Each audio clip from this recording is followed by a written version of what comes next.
Olá, estamos novamente no ar pela EBA TV, no tradicional Encontro Brasileiro de Autos Antigos de Águas de Lindóia, na sua 11ª edição, edição de 2026.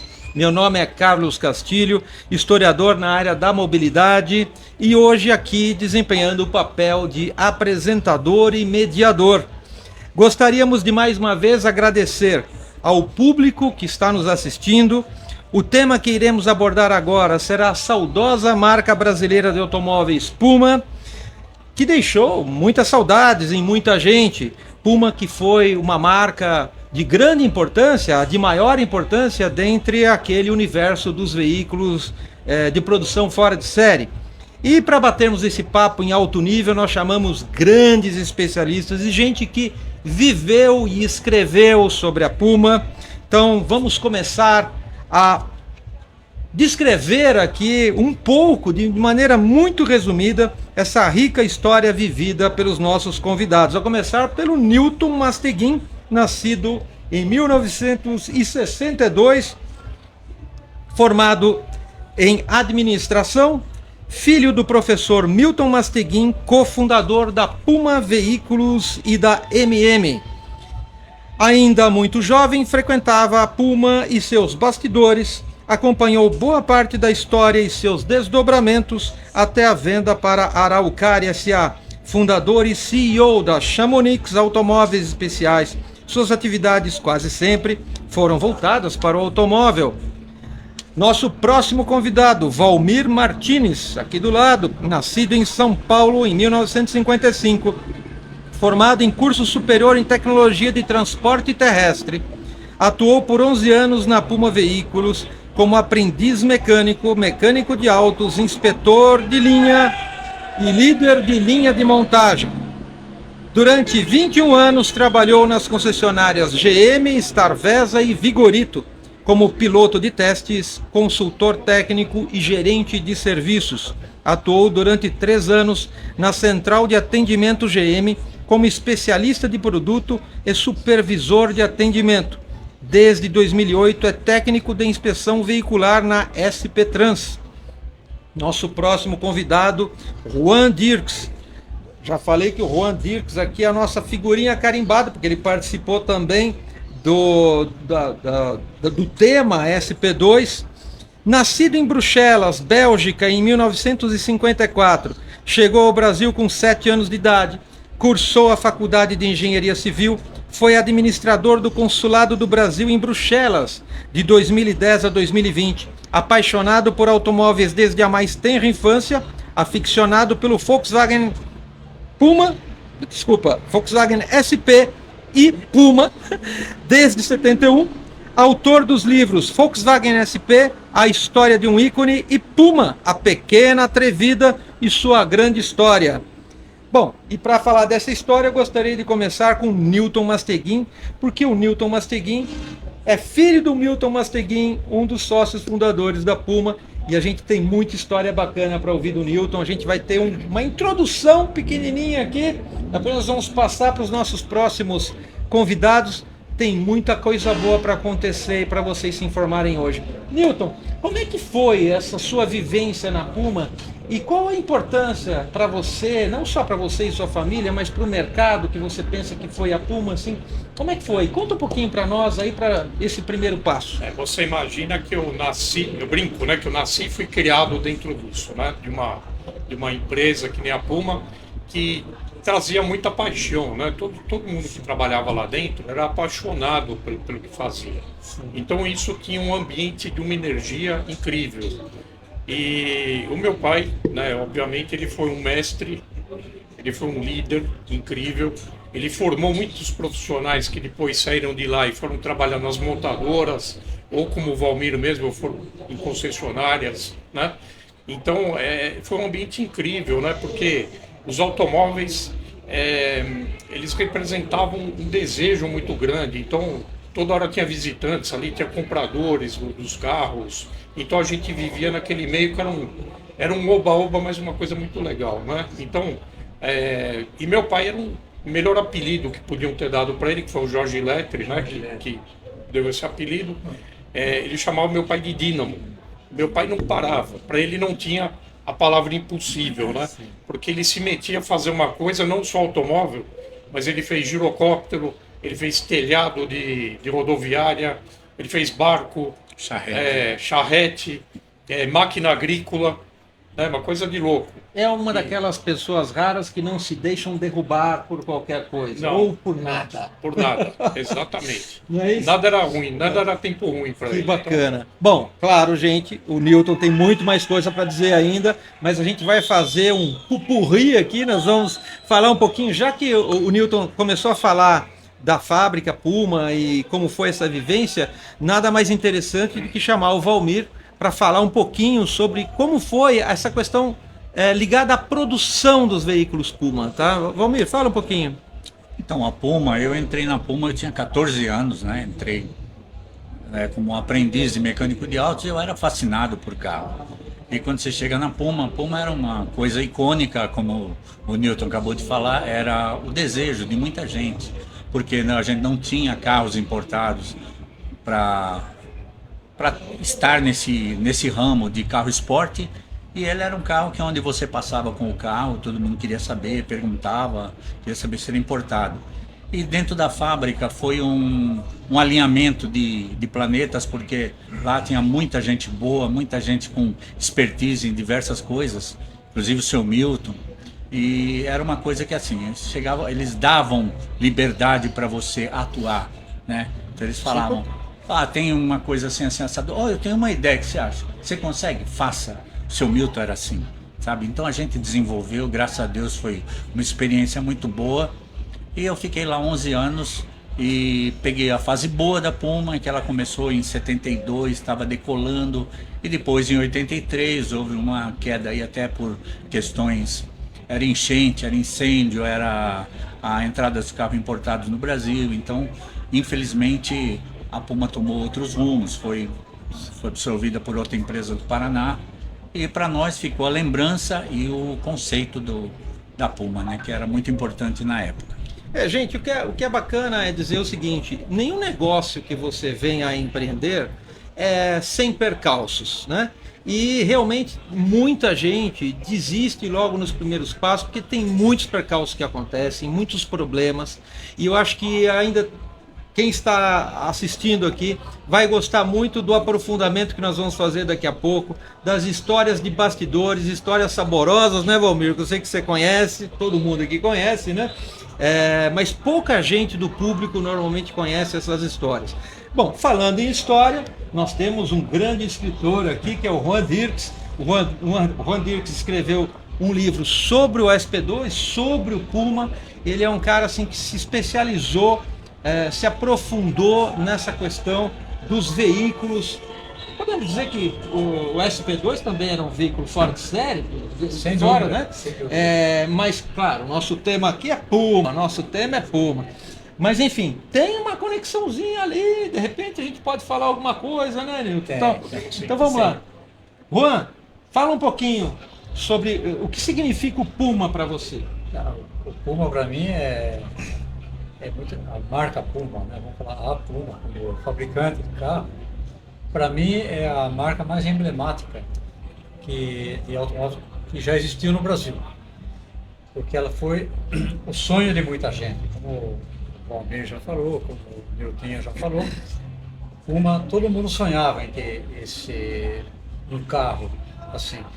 Só que a Puma ela foi muito ousada, né? Eles começaram nas pistas, né, fazendo carro para as pistas, e aí depois surgiu a ideia de comercializar esse carro. Isso ainda na fase VMAG, quando a Puma usava chassi DKV e era ainda motor dianteiro, aquele motor 2 tempos, 3 cilindros.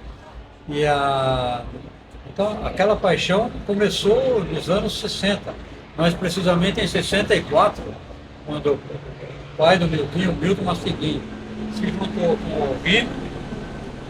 E para mim o Rino é o embrião da Puma, porque ele começou a fazer aqueles carros numa fazenda em Matão. Aí também teve o Costa, também, né? E teve o Jorge Lettre, que não era... O Jorge Lettre ele chegou um pouco depois, mas ele era uma pessoa muito envolvida com a Puma e ajudou muito a desenvolver. Então, a Puma acabou indo tão longe, mas tão longe, que não dá para a gente passar pela história da Puma como se ela fosse apenas mais uma. Não, a Puma não é mais uma. A Puma é a referência. A Puma exportou para mais de 50 países. A Puma é a única fabricante de automóveis brasileira que montou uma fábrica, uma filial, num outro país.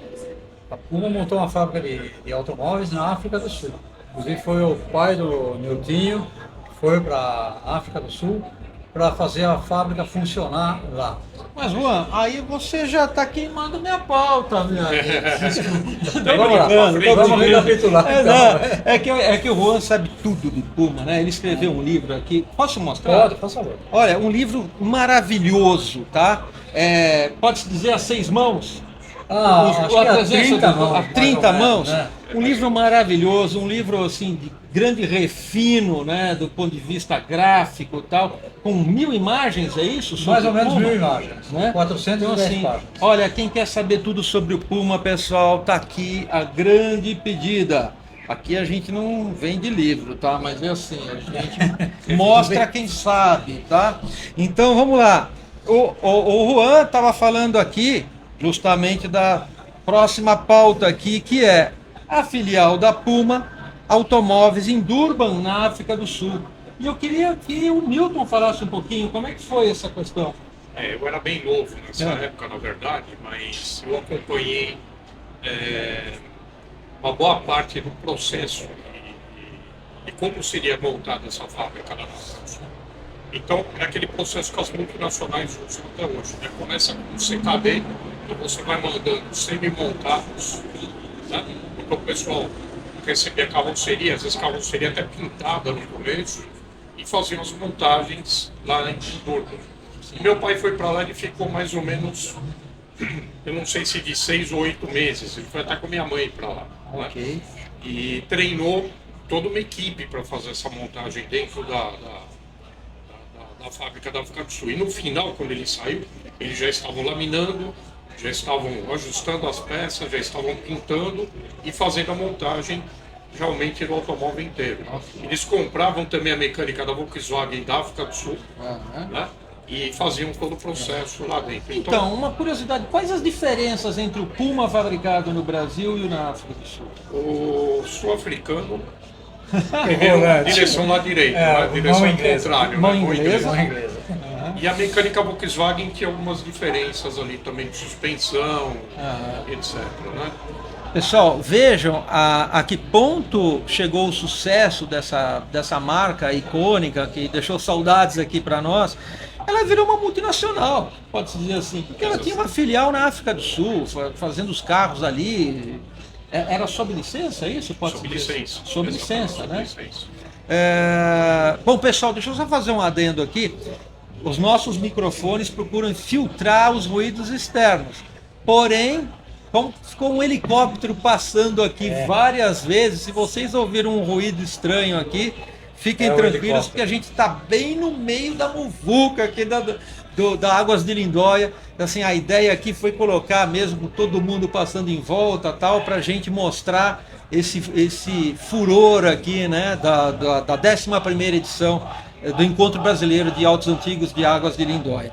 Mas então, olha só, a gente falou da filial da Puma Automóveis em Durban.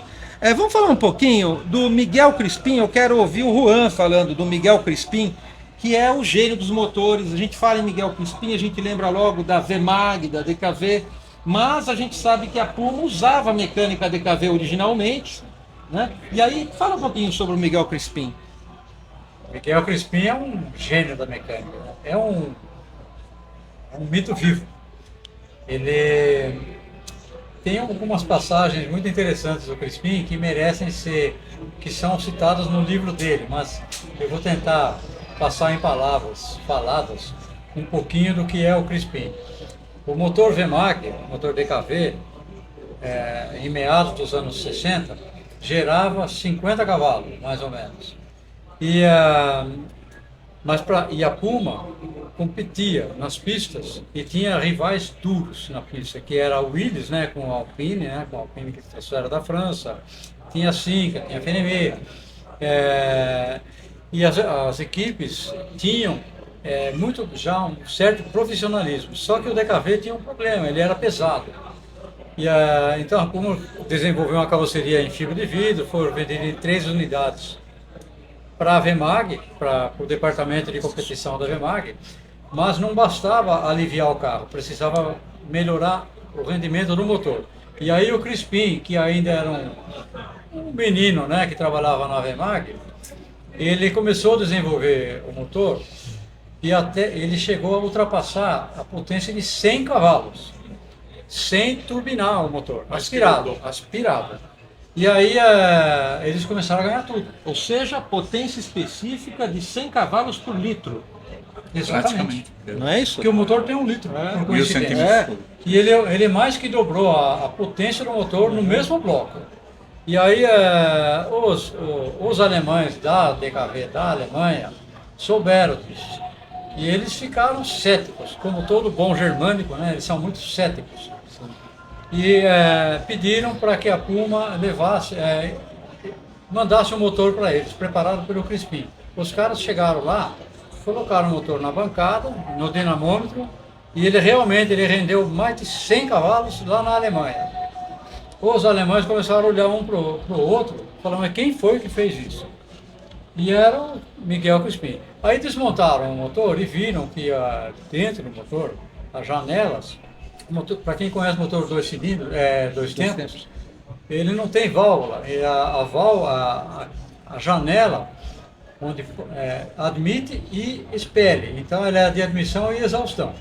E o Crispim, ele fez um raciocínio que ele não sei de onde ele tirou, e ele começou a trabalhar a janela com limatão. Ele começou a fazer um formato diferenciado na janela de admissão, que não era nem retangular nem redondo. Ele fez um formato parecido com uma pera, mas é muito instintivo. E depois ele deu um acabamento e baseado naquilo ele otimizou a admissão e a exaustão do motor. Era isso, a magia dele. Tem outra passagem que vale a pena ser citada do Crispim, é que o chassi DKV, ele era encurtado, né? A Puma cortada, do mesmo jeito que fez com o chassi Volkswagen, já cortava o chassi DKV também, o VMAG. Só que o carro tinha a tendência subesterçante, ele saía de frente. E o Marinho DKV, que é um dos fundadores da Puma, foi grande amigo do seu pai, grande amigo. Ele foi sócio do meu pai na MM. Foi sócio do seu pai na MM também. E o Marinho, ele era um exímio piloto, mas ele tinha que lidar com o subesterço do carro, que insistia em passar reto nas curvas. Sim. E era difícil para ele, né? E aí, aí ele comentou com o Crispim, falou, o carro está saindo de frente. E aí o Crispim falou, entra no carro lá e dá umas voltas aí. E o Crispim ficou do lado da pista só olhando o carro, entrar na curva e sair da curva. Aí chegou uma hora ele fez sinal pro Marinho, falou, para aí. Aí o Marinho parou, levaram o carro para dentro do galpão, macaquearam o carro, ele tirou o eixo traseiro, cara. Ele cortou no instinto. Ele reduziu a bitola traseira em 60 milímetros. Soldou, montou tudo de volta no lugar, falou, Marinho, volta para a pista. O carro ficou neutro. Mudou todo o equilíbrio do carro. O carro ficou perfeito. Agora, de onde ele tirou isso, cara? Para mim ele é um gênio, ele é um cara que é iluminado. Não só de motor, né? Não só de motor, não. Acertador de carros, né? Na mecânica em geral, não só nos motores, mas também suspensão, tração. Ele que preparou, inclusive, aquele famoso DKV GT Malzone, né? Que correu com Emerson Fittipaldi e Jean Balder. Sim. 1000 milhas brasileiras. 1000 milhas. Em 66. O carro foi preparado pelo Crispim. E olha o estrago que o Crispim fez. Os carros que estavam na pista eram Corvette, Lola, Alfa Romeo, tudo. E um DKVzinho lá no meio, um Puminha DKV lá no meio dos grandão. Liderou a prova por uma boa parte do tempo. Só Só que no final da prova, eles tiveram que fazer uma parada de reabastecimento, era a última parada. E o carro começou a falhar, e perdeu um pistão, ele ficou funcionando só com 2. E o Crispim, com toda a genialidade dele, não conseguiu fazer voltar a funcionar os 3 cilindros. Aí ele falou pro Emerson, volta para a pista assim mesmo. E ele voltou para a pista com 2 cilindros só. Ele perdeu 33%, porque o motor só tinha 3 cilindros. Ele chegou em segundo. Então Eles estavam liderando. é um vencedor moral, né? Moral. 2 gênios, né? Quem estava pilotando e quem estava... Quem estava pilotando, que era O Jean Balder o Jean Balder, e o Jean Balder O e Jean o Balder é Emerson. muito... Né, Meticuloso, técnico, muito técnico. Bom, então, ó, a gente sabe que tem muito mais o que falar do senhor Miguel Crispim, a lenda, tá? Mas, voltando um pouquinho aqui, naqueles aspectos, Newton, Valmir, vocês que vivenciaram de perto a problemática da localização da fábrica. Pouca gente fala dessas coisas, né? Porque quando você monta uma fábrica, você tem todo aquele processo industrial, você tem uma racionalização desse processo administrativo e tal, mas o local onde você está, às vezes, de forma insuspeita, te gera problemas que refletem profundamente na produção, né? Na trajetória da marca. Vou começar pelo Valmir aqui. Valmir, que era bem chão de fábrica, comandava tudo aquilo. Como é que era essa questão das enchentes ali? Primeiro fala a localização da Puma e por que dava essas enchentes. A Puma estava localizada na Vila Carioca. A Vila Carioca do lado da linha do trem, que passava atrás da fábrica. E lá tinha o rio também, que vinha da Avenida do Estado e fazia uma curva e se alinhava com outro rio que vinha desde o Ribeirão dos Couros, lá que vinha pelas juntas provisórias. Então ali era uma confluência de 2 rios de um volume relativamente grande. E infelizmente ali, quando subia a água, a Puma era um dos primeiros afetados. A Puma era a primeira. Tinha a Ultragás ao lado, que era a primeira, e logo em seguida todas aquelas fábricas que tinham na Presidente Wilson sofriam o problema da enchente. E não era pouco não, a água era alta, a Puma mesmo estando no nível quase 1 metro acima da rua, enchia a fábrica toda. Enchia, isso acontecia com frequência, às vezes até sem chuva, porque tinha uma barragem em Santo André, e quando abria essa barragem, às vezes a gente estava na linha de montagem, de repente, tira os carros que está enchendo d'água. E enchia d'água, a rua cheia d'água, não tinha um pingo de chuva. E era muito rápido, né, Valmir? Muito rápido, era coisa que... Não, era uma correria, saia todo mundo correndo. Ainda bem que era de fibra. A localização é uma coisa interessante, como você falou, mas ela era uma localização também estratégica, porque ela estava do lado da Vemag. Sim. Entendeu? E estava do lado de muitos fornecedores de autopeças. Então ela tinha essa vantagem, mas eventualmente, não era toda hora também, mas eventualmente acontecia essa coisa. Na verdade, uma quantidade imensa de marcas começaram no Brasil naquela região. Exato. A região, a Volkswagen, Ford, Volkswagen. até a Toyota, tudo começou ali, né? Volkswagen Presidente começou ali. Wilson, era Volkswagen muito, começou ali. né? E o meu pai, inclusive, ele tirou um Landau 0 km e justamente no dia que ele chegou com esse carro dentro da fábrica começou essa enchente. Eles tiveram que subir o carro Subia, macaqueava, colocava... numa girafa, colocaram o motor para fora, mas o restante do carro inundou inteiro. Carro 0. Isso acontecia com uma certa frequência. Não era toda hora, mas é o que o Valmir falou. De vez em quando eles abriam aquela eclusa ali em Santo André, do nada, sem avisar ninguém, e aí a água começou Mas chegava a ser uma vez por ano, assim, a coisa, né? Às vezes não, às vezes passava um ano sem nada, e de repente começava do E nada. com relação aos incêndios? O incêndio teve um grande, né, na verdade. Ah, O incêndio um teve grande. um grande. Tá. Ele começou na cabine de pintura. Tá. O motor do exaustor da cabine de pintura ele ficou travado na posição ligada, ninguém percebeu. E quando deu, eu acho que era umas 10 da noite, Boa noite, fui de mais ou madrugada. menos. Eu lembro que ligaram para casa do meu pai, vem para cá porque está queimando tudo. E nós saímos do desespero. Quando a gente chegou, tinha queimado a linha de montagem inteira, né? Não chegou a atingir a linha de Chegou a linha, montagem, foi um pegou pouco pra cá, né? a preparação de pintura, aquela parte de preparação de Mas queimou carroceria. uns 2.000 metros quadrados, aliás. Bastante, 2 galpões. Bem trágico isso. Um baque, né? Um grande baque. Teve um incêndio, um outro incêndio que alguns dizem que foi criminoso. Não teve um outro incêndio? De menores Foi só proporções? esse. Foi só esse mesmo. Foi só esse.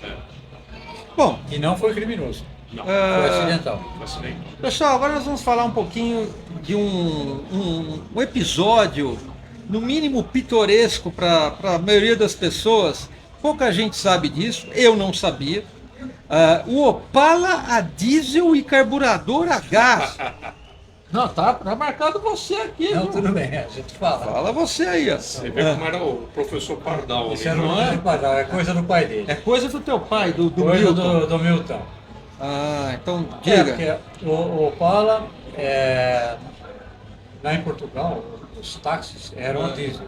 E o pai dele teve uma ideia que era genial, que era produzir motor a diesel, adaptar o Opala com um motor diesel trazido da Alemanha, da Opel, para vender esses carros já prontos a diesel para Portugal, para exportar um carro completo diesel para Portugal. O grande mercado era da Mercedes-Benz ali em Portugal.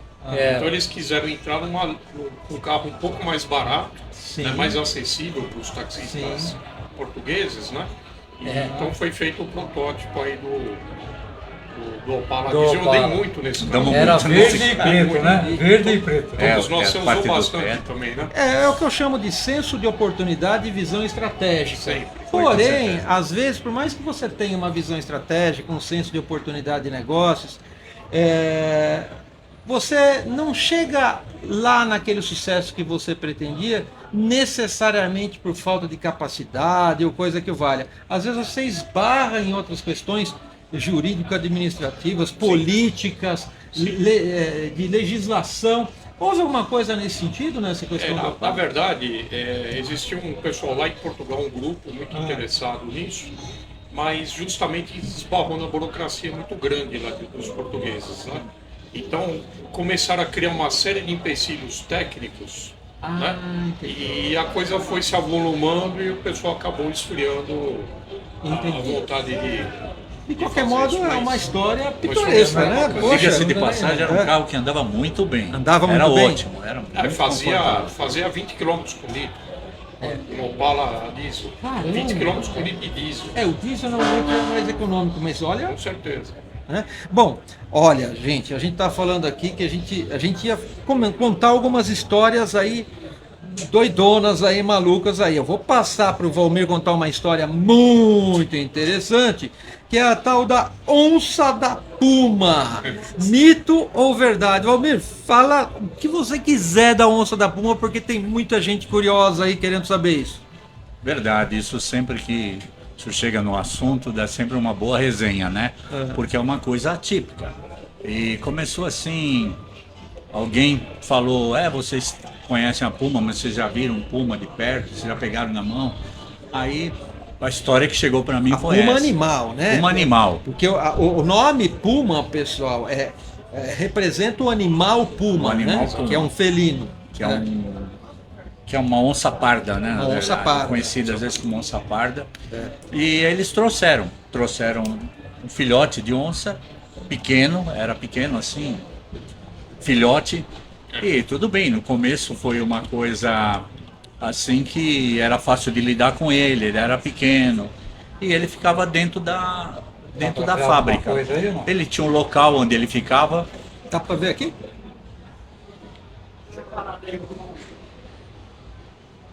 Olha lá, um zoom na onça da Puma.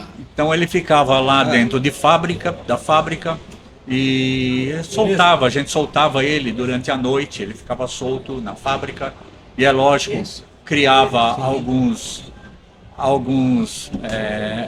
algumas consequências, né? Estragava algumas coisas, né? Volta e meia também, né? enfiava e sustos também, porque quem não conhecia, de repente dar de cara com uma onça, não era muito habitual. Mas ele veio filhotinho, no começo todo mundo gostava, né? Levava para casa, né, Nilton? Destruiu um pedaço da minha casa. Levava para casa e ele tem aquele instinto, ele estragava. Criança, né? Era uma criança. E tinha que cuidar dele, da comida, porque ele comia uma média de 4 quilos de frango por dia. E eu, na época, eu morava perto da Puma, bem perto mesmo, também morava ali próximo da Vila Carioca. E também eu era proprietário do restaurante que era dentro da fábrica, né?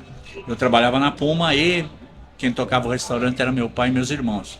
E a gente já tinha esse compromisso todo de levar uns 4 quilos de frango cozido, bem entendido, porque se ele comesse uma comida com sangue cru, ele podia ir Despertar no o instinto, é, despertar o mais instinto dele, bravo, tá? E assim ele foi crescendo nas fotos do livro, que tem no livro do Juan, ela cresceu bastante e fez bastante estrago, assustou muita gente. A maioria das pessoas gostavam dele, achavam pitoresco, mas sempre tem aquela pessoa que não gostava, né? Tinha muitas histórias interessantes dele. Ele às vezes ele entrava na diretoria e ele tinha um arquivo que ele gostava de deitar em cima do arquivo. E ficava deitado lá com aquela cara de paisagem. E chegavam pessoas lá para conversar com a diretoria e pensava que era um bicho empalhado, né? Só que quando o cara encostava no arquivo, quando olhava para a cara, a onça estava olhando para ele. E era uma coisa meio... E ele perseguia realmente às vezes, mas para brincar, ele gostava de brincar, né? Deixa eu só falar uma coisinha aqui, pessoal. Aqueles que defendem a causa animal, como eu também defendo. Eu também. Aline, minha namorada, deve estar ouvindo, uma baita defensora da causa animal. Ninguém está defendendo Maus tratos, não. maus tratos, Não. tá? Eu não faria isso hoje. A ideia é Era entender tratar o o contexto histórico. Tá? Que ano foi isso? Mais ou menos? Anos 70? 80 mais ou menos. Então, naquela 80. época não 79, existia uma 79, série de... Era uma época diferente. Era A uma legislação época era diferente, outra. né? Né? Hoje jamais quase meio seria século, né? Hoje seria um replicada absurdo uma situação fazer dessa, né? Até porque o IBAMA viria grau, Com né? certeza. Bom, mas então, essa história da onça é muito interessante, mas a gente costuma pensar na Puma como uma fabricante de veículos esporte, né? Mas a Puma foi mais do que isso, como a gente já percebeu aqui no assunto Opala Diesel, né? Nós temos uma coisa assim que é insuspeita para muita gente. Os 40 ônibus Puma vendidos para a CMTC. Newton, fala um pouquinho dessa história dos ônibus. Esse foi um desafio muito grande na época, quando a Puma venceu a licitação para vender esses ônibus para a CMTC. Inclusive, ela enfrentou uma barreira muito pesada da Mercedes-Benz, que era o grande fornecedor da CMTC, era tudo Mercedes, né? Então, no começo foi muito pesado o trabalho e principalmente para provar que aqueles micro-ônibus eram bons mesmo, né? Então, eu saía com meu pai muitas vezes meia-noite, 1h da manhã, que era o horário que os micro-ônibus entravam na garagem, eles terminavam o trabalho ali, o percurso, os roteiros, entravam na garagem da CMTC para fazer lubrificação. Então eles entravam num fosso, em cima do fosso, né? Valeta. E embaixo ficavam os mecânicos fazendo lubrificação, ajustando o freio, mexendo às vezes a embreagem, fazendo uma série de serviços. E a gente ficava lá da meia-noite até 3, 4 horas da manhã, várias vezes durante a semana, acompanhando todo o serviço que era feito nos ônibus, né? Olha o livro, pessoal, Olha os tem de ônibus. tudo, ó. Vamos dar um zoom aí. Inclusive aqui da Vamos Polícia lá. Militar, Mica. Por causa de Aí? reflexo, né? Tá com reflexo? Deu? Sim. Um pouquinho? Baixar. Beleza, os ônibus Puma.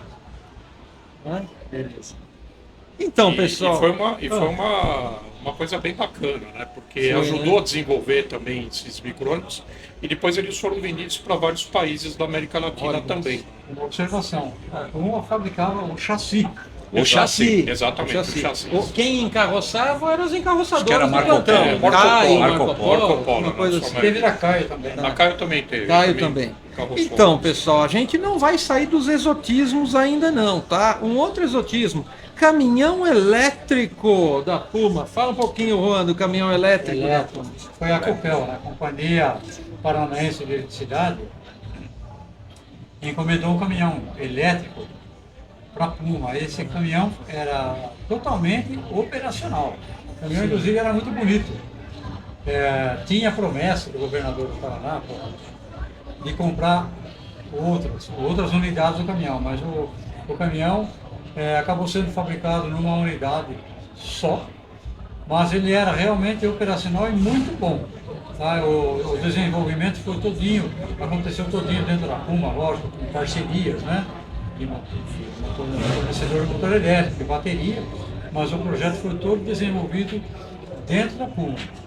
E isso é uma coisa que aconteceu faz 45 anos atrás.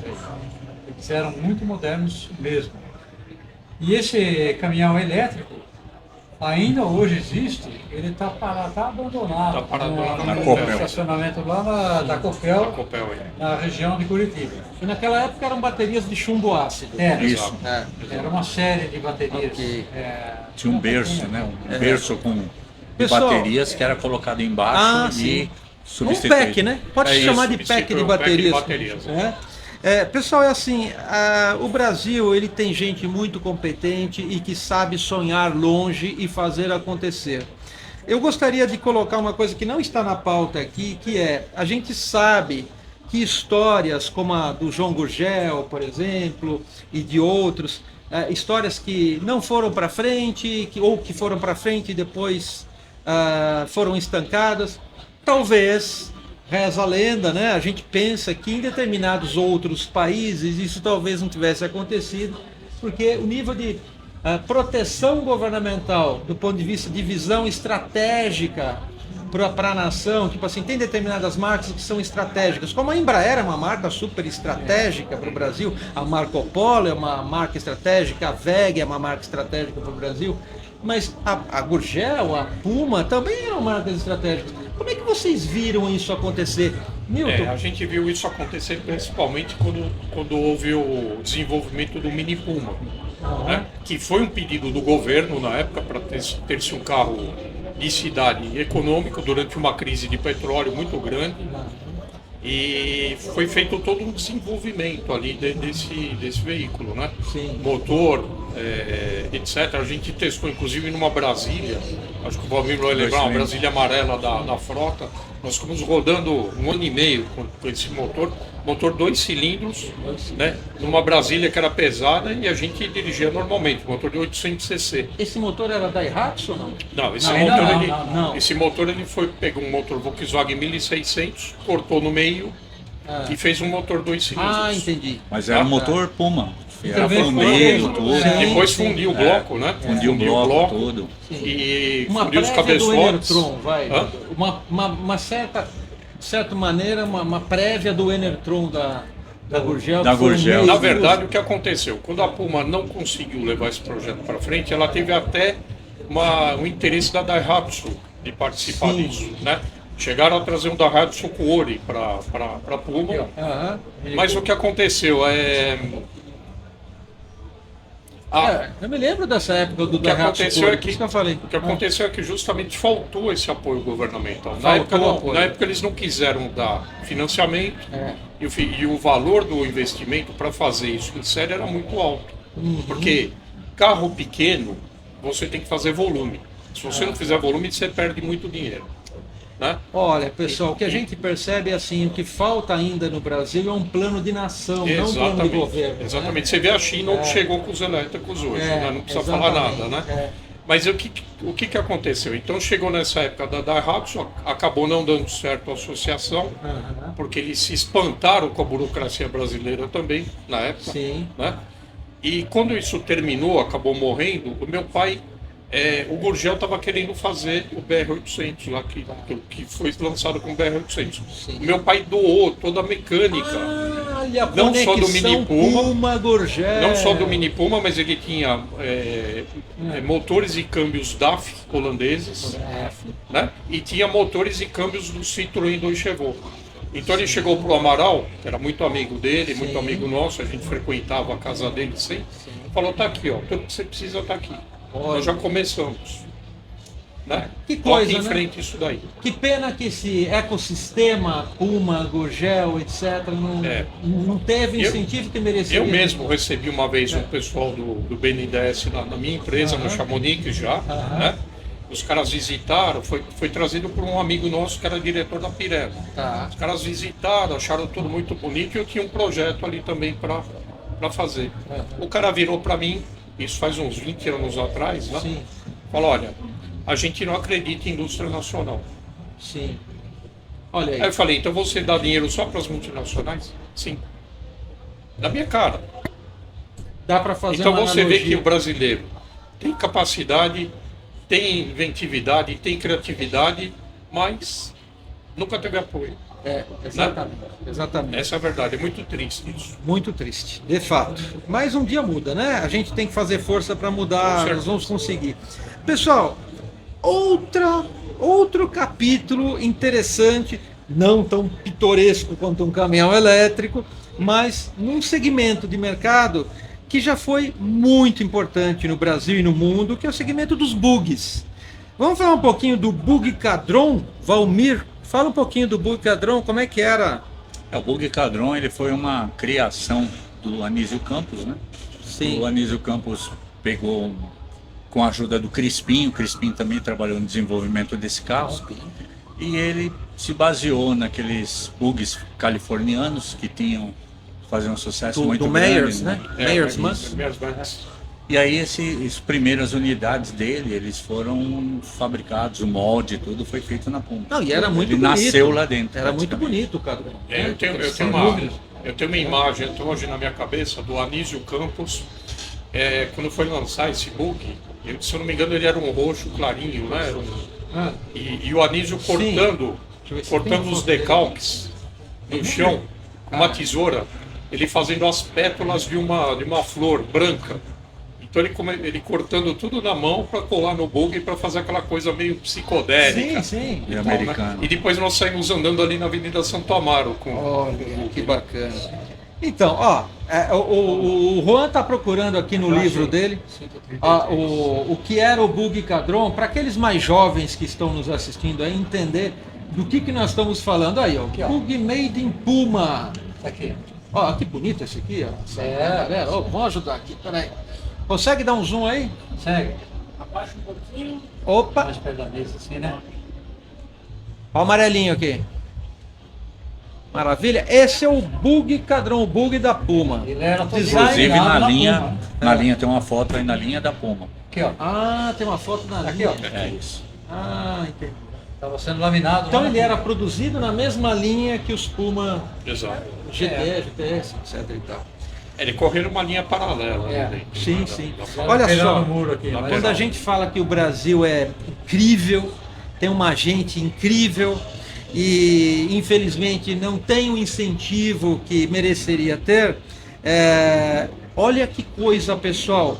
Os Pumas exportados para o Japão. Nilton, fala um pouquinho dos Pumas exportados para o Japão. Isso é uma coisa bem interessante, né? Porque foi criada uma linha totalmente diferente em termos de design, né? Desses carros. Eles tinham umas imitações de entrada de ar nas laterais e ar-condicionado, tinha um vidro elétrico, né, Valmir? Direção banco lá de direito, couro, teto solar. teto solar, quer dizer, foi um desafio muito grande para a Puma Isso é na uma época. exigência do mercado japonês. Japonês. Ah, tá. E o interessante é que esse mesmo cliente do Japão, que era o pessoal da Marukatsu, o Katsumi Inoue, esse era o presidente da empresa. Ele virou nosso cliente depois também na Chamonix. Os primeiros Chamonix que a gente produziu Spider, nós acabamos mandando para ele no Japão. Olha que bacana. Quer dizer, foi uma relação muito duradoura aí. E Né? eram carros com volante do lado direito. Do lado direito. Não? Os Chamonix do lado esquerdo. Não, os eu digo japoneses. Os Pumas, Puma, sim. os Puma, Pumas, sim. os Pumas Do eram. lado direito. Tá, bacana. Assim, nesse sentido, isso veio depois de Durban, na África do Sul, fazendo os Pumas Veio sob depois, licença? depois. Veio depois. Então, Isso daí foi a década de 80, então- acho que 81, né, Valmir? 80, Por aí, 81. por aí. pode-se Antes dizer que até. muito do Aí que que foi... começou aquele borrachão, né, com A aquele frente com o para-choque borrachão, novo, Ah, né? em vez do para-choque Lançou bipartido. primeiro por exportação e depois entrou para o mercado Pode-se interno. dizer que muito do que foi feito em Durban foi aproveitado para exportação do Japão ou não tem nada a ver? Não, Nada a ver. nada a ver. Tá, beleza. Mais uma coisinha, pessoal. A história do DKV Monza e o Fissori de corrida. Boa! Aí, ó. Porque isso foi nos anos 60, 64 mais precisamente. pouquinho? Deixa eu jogar. Não, tá bom. Em 64 mais precisamente, o pessoal da Puma estava muito preocupado em melhorar o desempenho dos carros. E souberam que a DKV fabricava na Alemanha um pequeno coupé chamado Monza. Estou falando de 1964, nada a ver com Chevrolet Monza.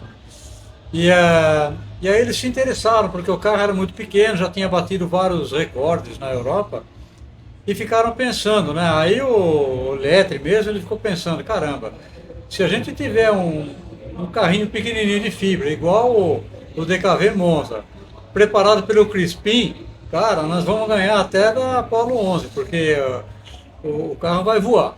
E aí eles ficaram interessados, começaram a negociar com os alemães. Só que teve um problema de comunicação, porque os alemães só falavam alemão ou inglês. E apesar do Jorge Lettre ser uma pessoa muito culta e de falar diversos idiomas, houve um problema de comunicação entre a Puma do Brasil e a DKV lá na Alemanha. Mas na Alemanha eles entenderam que o pessoal da Puma queria um carro, né? Queria importar um carro para o Brasil.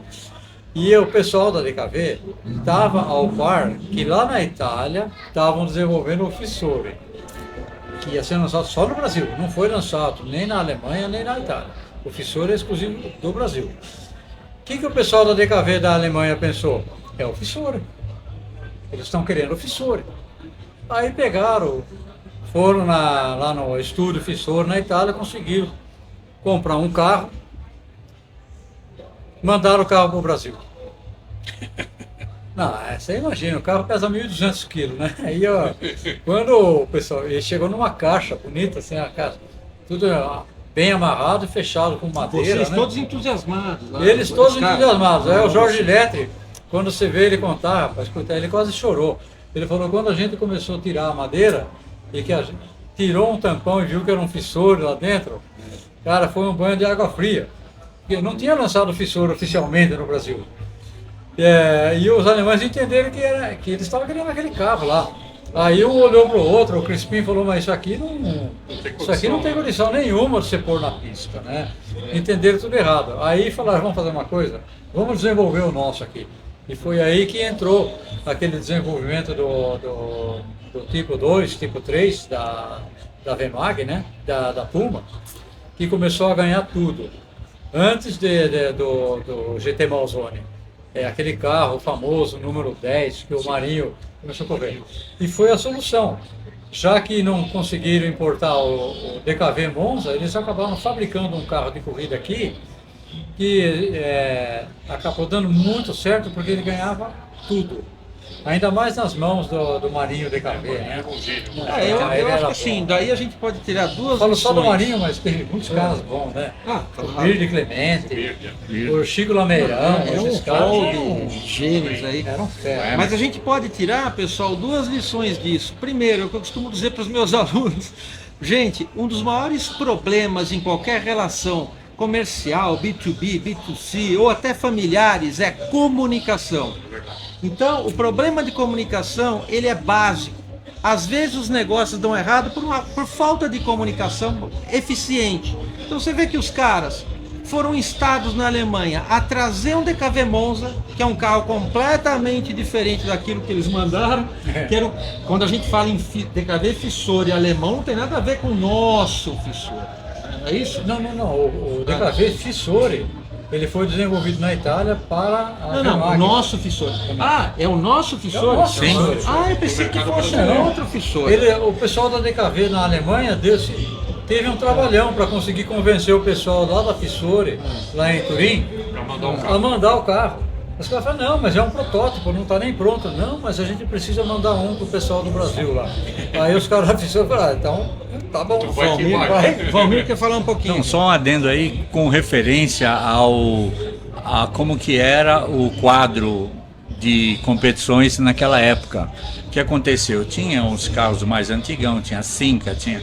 Então o pessoal trazia um motor de Corvette, enfiava numa carreteira e o bicho andava para diabo de reta, não fazia curva, mas era o que ganhava. Aí os DKVs começaram a dar pau nesses carros, inclusive o Willys, né? Na época, porque eles tinham um carro pesadão, tal. Aí o que aconteceu? A Willys trouxe um Alpine, que na verdade virou Interlagos, só que na ocasião o pessoal falou, e o Alpine era um carro feito de fibra de vidro, acho que foi o primeiro carro de fibra de vidro aqui no Brasil de produção. Eles trouxeram o Alpine A108, não Isso. 110, 108. 108. Aí começou, quer dizer, quando chega um carro de fibra de vidro, curtinho, tração traseira, daquele jeito, o bicho começou a ganhar tudo. Começou a ganhar dos DKVs, eles já tinham feito tudo, encurtado o chassi, diminuído, rebaixado o teto, né? E aí foi onde entrou a história do Malzone com os carros de fibra de vidro, o chassi encurtado. Mas, aliás, tem uma história interessante aí também, né? A fibra de vidro era uma coisa muito inovadora, né? Porque ninguém conhecia, né? E quando a Puma se propôs, que era a Lumimari na época, ainda não era nem Puma, se propôs a fazer a carroceria de fibra de vidro, ninguém conhecia a tecnologia de fazer isso. E meu pai, como sempre, muito inventor, né? Ele convenceu um cara de Willys, conseguiu um uniforme emprestado e ficou trabalhando dentro da laminação de carroceria da Willys durante uma semana, sem ninguém saber. Aprendeu tudo. Ele aprendeu tudo dentro Só para chupar o método. História incrível. espionagem industrial. Que história incrível, que história incrível. Eu Incrível. nunca ouvi falar muito. Ele não se deixava vencer nunca. Caramba. Bom, voltando aos caminhões, só que num outro patamar, a Puma, para quem é um pouquinho mais velhinho, vai se lembrar que a Puma também fazia caminhões e com um relativo sucesso no mercado. O caminhão Puma, Valmir, como é que era a produção do caminhão Puma? Como é que você vê esse capítulo da Puma com os caminhões? A produção do caminhão Puma veio de uma necessidade, de uma encomenda que os caminhões que trabalhavam na região litorânea, o caminhão Chevrolet, outra Mercedes, Ford, e a maresia acabava com eles. É lógico que naquela época não se tinha um tratamento de chapa como se tem hoje. Então acabava, quer dizer, o chassi ficava inteiro. E aí encomendaram para a Puma algumas cabines para substituir aquilo. E aí onde a Puma falou, poxa, se eu estou fazendo a cabine, por que eu não posso fazer o resto? Foi onde nasceu, porque uma montadora, ela na verdade, ela vai pegar um motor Detroit, vai pegar um câmbio Clark, vai pegar um diferencial, e ele vai fazer uma montagem, as longarinas e tal. E a Puma começou nessa situação, fabricava o chassi. Coca-Cola. Aqui, ó. Primeiro as cabines, né? Primeiro a cabine e depois... Caminhão da Coca. Pode falar, Valmir, continua aí. Coca, tinha, se não me falha a memória também, a Seven Boys, isso. Era o grande cliente, era o Seven Boys. E a Ultra Gas. Ultra Gas. Era do lado, era vizinho de parede da Puma. Olha, a gente falou muito sobre Puma, a gente vai falar mais, nós temos aqui aí 45 minutos ainda para falar, mas eu queria, o Milton citou meio en passant, desde que a gente o apresentou aqui, sobre a Chamonix. Milton, a Chamonix nasceu da Puma em certo sentido, como conceito, como ideia? Foi uma inspiração que você teve no teu pai? Na verdade aconteceu o seguinte, teve várias fases do meu pai dentro da Puma, né? Ele chegou a sair em 83, ele brigou com o sócio, né? Não conseguimos se entender mais, o sócio ficou de pagá-lo, nunca pagou, nem a primeira promissória. Mas aí quando a coisa, o burro foi pra água ali, né? Pra poça, vamos dizer, chamaram ele de volta para salvar o que restou. Então ele levou a empresa para Curitiba, trabalhou, fez a linha de montagem funcionar, e eu nessa época eu saí e montei uma marcenaria. Na verdade eu montei uma loja de imóveis, depois de um ano depois eu tinha 3 lojas e uma marcenaria. Com 22 anos eu estava com 80 funcionários. Meu pai me ajudou na parte da marcenaria a comprar as máquinas, alocar as coisas, ligar, né? A parte elétrica, ele me deu uma baita de uma ajuda nisso. E foi para Curitiba. E eu montei um escritorinho ali, tinha um escritório de showroom, e eu coloquei uma mesa para o Carlinhos Stoikov, que era o comprador da Puma. Então a gente fiquei ajudando eles a comprar peça aqui para mandar para Curitiba para montar os carros lá. Aí quando passou um certo período, meu pai viu que a coisa não estava indo para frente, ele começou a se desanimar de ficar lá, né? E nesse meio tempo, olha que engraçado, teve um americano que é o Chuck Beck, ele veio para o Brasil para fazer o Spider 550, porque ele tinha muito mercado lá. Se associou com o pessoal, não deu certo, e aí ele acabou ficando com uma mão na frente e outra atrás e foi procurar meu pai na Puma, porque eles já se trocavam correspondência, eles tinham alguns amigos em comum, né? Se comunicavam mais por mímica do que por outra coisa, mas ficaram muito amigos. Quando meu pai voltou, ele voltou com o Chuck junto, a tiracolo, e ele falou: Newton, você não quer entrar com a gente para fabricar o Spider, para a gente vender aqui no Brasil e mandar para fora e tal? Imediatamente veio aquele bichinho do automóvel no sangue, né, despertou. Eu falei, vamos em frente. Vamos lá. Então esse foi o elemento de ligação. Ótimo. Ou seja, né? Uma coisa inspirando a outra. E Exatamente. a Chamonix hoje, ela exporta. Esporte. O Chuck Beck continua? Não, é uma outra empresa que é o Não, é outra JPS empresa. agora. O Chuck está com quase 90 anos. Está Né? com quase 90. Ele continua fazendo as coisas dele, mas não é de uma forma comercial. Entendi.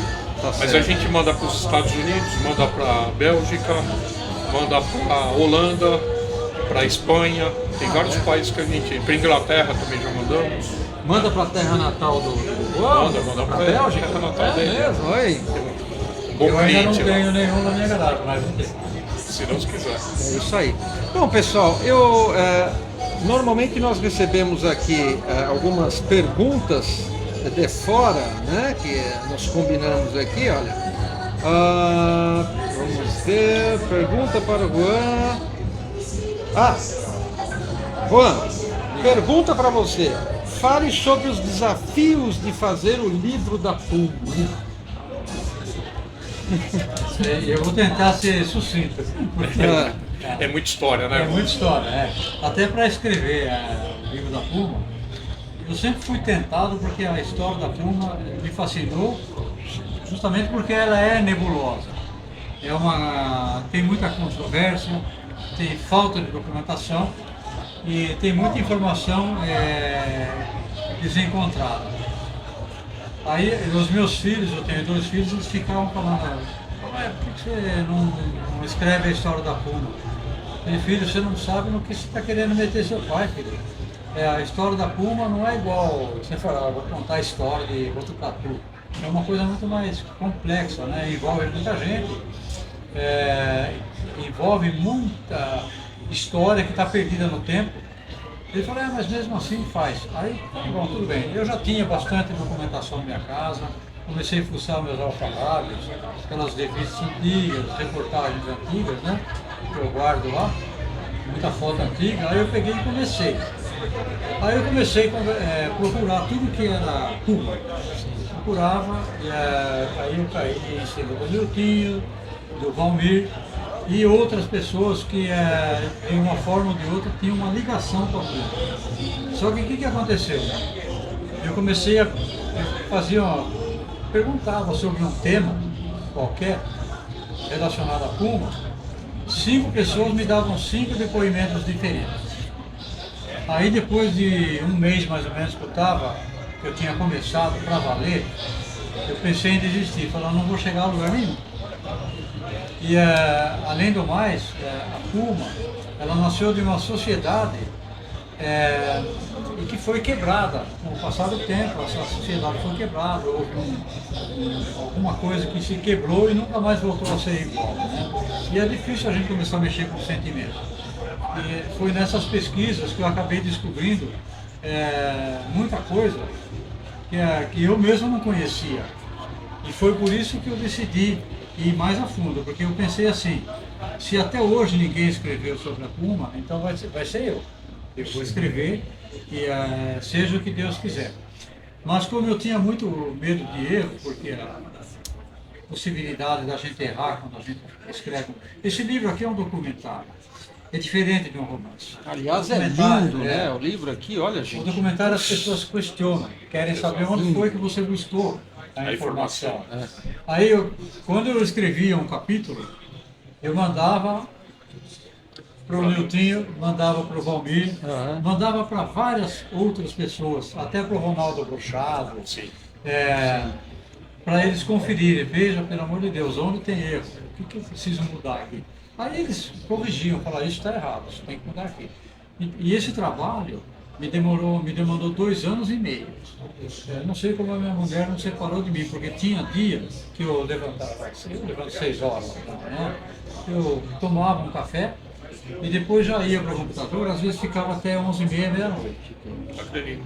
E aí, Embala, né? Embala. Aí você começa a pesquisar, aí você telefona, aí vai atrás de outro. Aí quando eu descobri, você aceitou de me receber lá em Jardim, vamos para Jardim. Aí o Valmir, onde você mora? Eu moro em São Bernardo do Campo. Eu vou até aí. Aí os filhos do Marinho, eles moram lá em Ourinhos. Fui em Ourinhos. Então é muito quilômetro rodado e muita pesquisa. Mas eu acho que compensou. 2 anos e meio, eu não sei quantos milhares de horas. Eu trabalhei. Eu sei que o meu texto rendeu cerca de 2.400 páginas, mas eu tive que reduzir para 400, né? E as fotos... Tinha 2.400 fotos, inclusive, por coincidência, minhas. Por coincidência você me mandou... 2.400 fotos. Você não acredita. Eu já estava com o desenvolvimento do livro numa fase já mais avançada. Sim. Aí um dia eu fui Ele fazer teve que uma voltar tudo para trás. Esse cara me voltou a zero. Aí um dia eu fui na fábrica dele, aí na hora de ir embora ele me deu um pendrive, ele falou, toma um pendrive aqui, toma. Aí na hora que eu cheguei na minha casa, eu coloquei o pendrive no Virou computador, tua vida de cabeça 2.400 fotos. Falei, putz, muitas delas eu nunca tinha visto, não sabia nem o que era aquilo. Aí no outro dia eu liguei para ele, falei, Niltinho, você me jogou na estaca zero de novo. Sim, recomeçar tudo. Bom, pessoal, eu vou dizer uma coisa para vocês. Eu costumo dizer, eu sou professor há 28 anos e costumo dizer para os alunos, para as alunas, falo, gente, ninguém aprende mais do que o professor. Mais do que o aluno, porque ele tem que pesquisar, desenvolver, montar aula, é a mesma coisa um escritor. O escritor, quando ele é muito fanático por um assunto, que é o caso É o meu caso. do Juan, ele não escreve só para vender livros, ele escreve para aprender, cara, porque é o que ele falou. Você vai pesquisando, contatando o Newton, contatando o Valmir, conhecendo pessoas. A hora que você termina o livro, você tem lá um tratado que você jamais imaginou, né, Juan? Que você iria fazer. Então, incentivo para quem escreve. E algo interessante, até vou te cortar um pouquinho, o Juan foi muito equilibrado ao escrever esse livro. Porque você imagina que você ouvir centenas de versões da mesma história, né?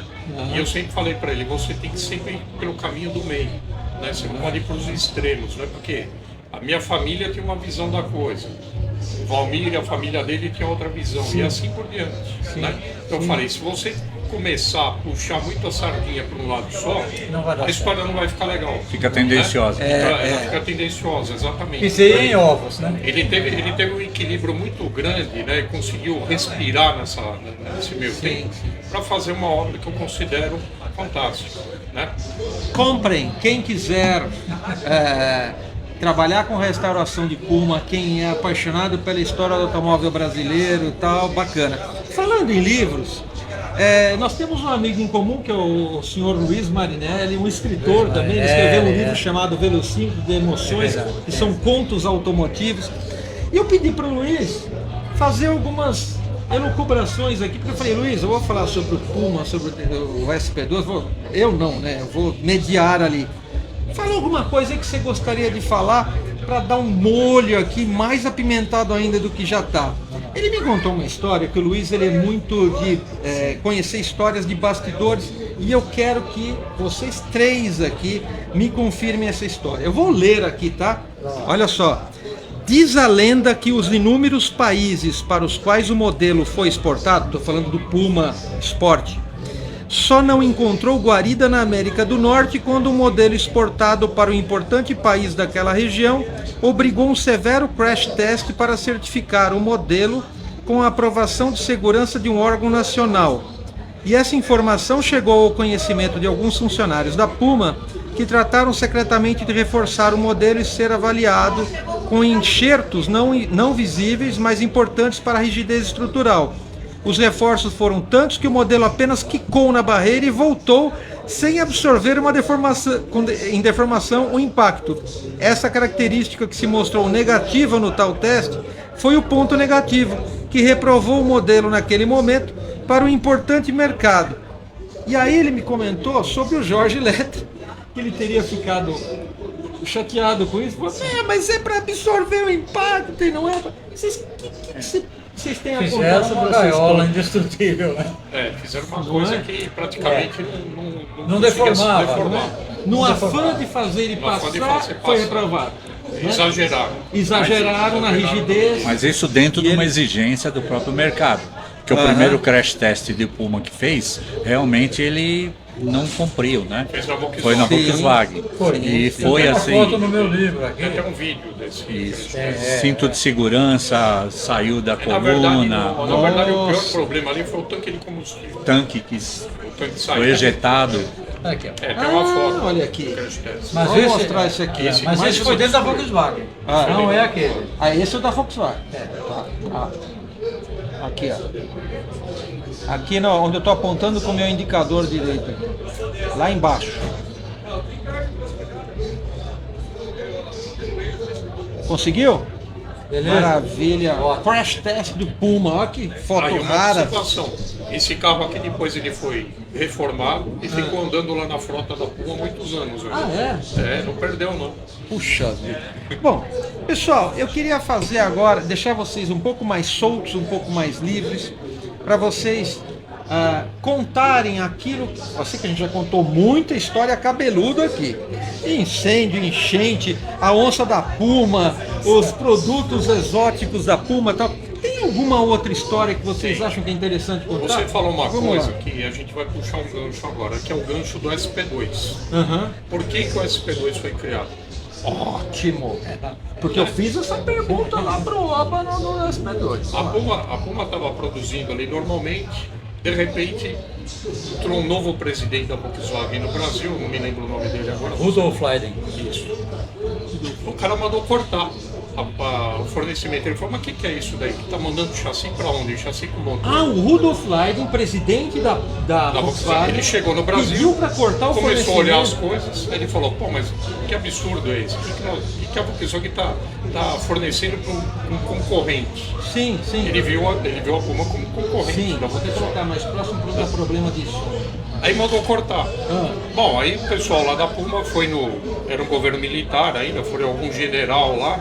O general pegou o telefone e ligou pro presidente ali, o Robertão, né? Foi pro militar, o cara ligou pro presidente da Volkswagen e falou, você não pode parar de fornecer. Vocês têm um contrato, você tem que continuar fornecendo pra Puma. Sim. O cara ficou louco, esse presidente da Volkswagen. Aí o que ele fez? Ele provocou o departamento de engenharia e de design da Volkswagen. Sim. Nós vamos fazer um carro esportivo que vai acabar com a Puma. Então, eu conheço mais ou menos essa história. Pessoal, é assim, quando a gente conta uma história, tem vários chavões assim que a gente... quem conta um conto aumenta um ponto, como se diziam os antigos tal. Tem muita, como a gente chama hoje, teorias da conspiração tal. E é legal a gente tocar nesses assuntos, porque são as alavancas que fazem os produtos nascerem. Exatamente. Às vezes é uma provocação do brilho do outro tal. Exatamente. Né? Esse cara, na verdade, ele deu uma revolucionada na Volkswagen. Né? Foram lançados vários modelos durante a gestão dele. Mas um carro de nicho que nem esse era um risco alto para a Volkswagen. Né? Porque o volume de investimento é muito grande. Para atingir um nicho Porque a Pequeno, produção era né? pequena. Para a Volkswagen era muito E pequena. Era totalmente pequeno. projetado assim, É. não era um Só que modelo o adaptado. interessante é um adequado. estudo até de marketing isso, porque aconteceu o efeito contrário do que eles esperavam. Sim, sim. Como eles fizeram muita propaganda de um carro esporte, Volkswagen, né? Tava em outdoor, revista e não sei o que aconteceu com a Puma? Mais que dobrou as vendas. Ah, sim. Cresceu Porque, junto, né? porque ela, Foi um porque, efeito reverso. porque ela Cresceu criou, junto, né? ela criou uma vontade de Uma mais gente ter um expectativa. carro esportivo. Sim, sim, sim. Entendeu? E nesse sentido, o Volkswagen SP2, por ser feito em chapa de aço, ele era mais pesado. Mais pesado. E ele acabava com a mesma motorização básica, tendo uma diferença. O desempenho era baixo e ele tinha um problema de dirigibilidade Não, também. Ele o dava carro lindíssimo, né? flutuava na O dianteira. SP2 era lindíssimo. O Jota, que foi Mas- o cara, um dos caras que desenhou. Nós tivemos muito o Oba, amigo dele. nós da tivemos gente. o Jorge Oba aqui É. hoje, online, falando com a gente sobre o SP2. Super amigo do meu pai. Então, meu Super pai, inclusive, amigo do fez seu umas pranchas de windsurf com ele. Isso. Entre outras coisas. Isso. Né? E aí, pessoal, mais histórias? Vocês acham que tá de bom tamanho? Tem. Projetos? Muita coisinha, né? Tem Uma GTB. o Puma GTB, a gente Ah, também falou do ótimo. Puma GTB. Nós não falamos ainda do Puma GTB. Vamos lá. Pessoal, eu vejo no Puma GTB, que eu sou designer automotivo também, tá? Eu vejo no Puma GTB algo de Maserati Cansen. Você olhando a lateral, aquele Aquela curvinha. ângulo do corte inferior da janela e tal. Teve alguma inspiração? Sempre teve muita inspiração nos designs italianos, né? Aham. Isso não tem dúvida nenhuma. Sei. Mas o primeiro Puma GTB que foi lançar, que saiu ali como protótipo, era o Puma GTO, na verdade. Puma GTO. Né? Aí deu uma briga com a GM, porque eles GM, não cadê? conseguiam. Isso, por causa do Moderno. Pontiac Tiveram que GTO. mudar o nome ali. Mas o que aconteceu? Quando o carro ele foi feito numa plataforma, né? Onde você fazia a modelação, Aham. e depois ficou legal ali, pintaram o carro e colocaram na rua. A hora que colocou na rua, meu pai fez assim, ó. Odiou. Odiou. Aí todo mundo foi chamando todo mundo, eu não sei se o Valmir estava nessa época Tá também. falando desse aqui, o Isso. P8. P018. Foi o P8. desenho do Rino, inclusive, isso. Desenho Né? do Rino, Do Rino. Vamos mostrar esse carro pronto pra galera aí, ó. Olha aí. Não, esse aqui já veio depois. Vamos mostrar esse aqui. O Esse laranja, aqui, ó. azul. Vamos ver se Esse dá aí. pra mostrar. Vamos esse lá. aqui que seu pai pôs a mão na cabeça, né? Vamos lá. Opa. Dá um zoom aí com a web. Aqui, ó. Esse aqui, ó. Então esse foi o primeiro protótipo que levaria o GTB. desmantelado. Mecânico Opala, 100 cilindros, Já? 13.800. Ah, ok. Beleza? 3.800. Tá. Tá. Aí não gostaram, ninguém gostou desse carro. Ninguém gostou. Aí volta para prancheta de Entendi. design. E aí meu pai resolveu pôr a mão ele mesmo também. Ele mesmo pôs a Ele mão. pôs a mão também. Né? Ah, é? Ele ia lá todos os dias, eu ficava Deixa com eu ele ver. muitas vezes. Quem desenhou isso aqui?